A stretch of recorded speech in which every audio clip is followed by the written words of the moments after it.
Dans un petit village pittoresque niché au bord de l'océan, les habitants vivaient en harmonie avec la nature.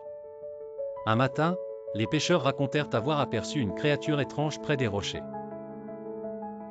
La nouvelle se répandit comme une traînée de poudre et bientôt, tous les regards étaient tournés vers la mer. C'est alors qu'elle apparut, une magnifique sirène avec des cheveux d'or et des yeux aussi bleus que l'azur. Les curieux envahissaient la plage, fascinés et effrayés à la fois, mais une personne en particulier se démarqua dans la foule. Il s'agissait de Marc, un jeune homme au cœur pur, connu pour sa gentillesse et son dévouement envers les autres. Intrigué par cette apparition, il s'approcha plus que les autres et croisa le regard de la sirène.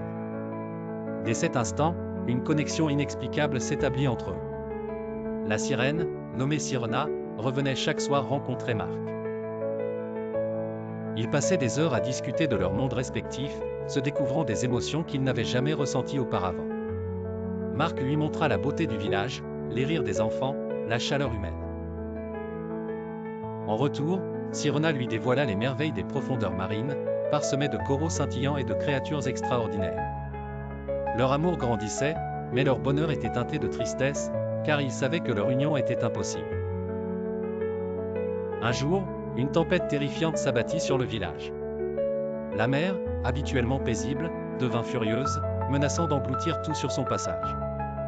Les habitants se réfugièrent, priant pour leur sécurité.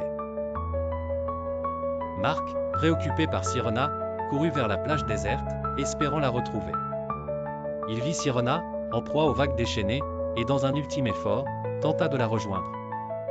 Mais la mer, jalouse de leur amour, l'emporta dans ses abîmes.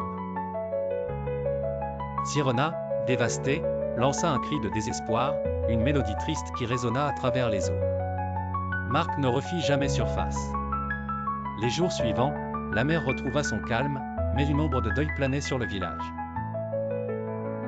Les gens parlaient à voix basse de la tragédie, mais quelque chose avait changé. Certains racontent qu'ils entendent parfois un chant mélancolique provenant de l'océan pendant les nuits de pleine lune. On dit aussi que la plage, autrefois pleine de vie, est désormais hantée par le souvenir d'un amour impossible. Et dans les profondeurs marines, Sirona continue de pleurer la perte de son bien-aimé, prisonnière à jamais de son chagrin.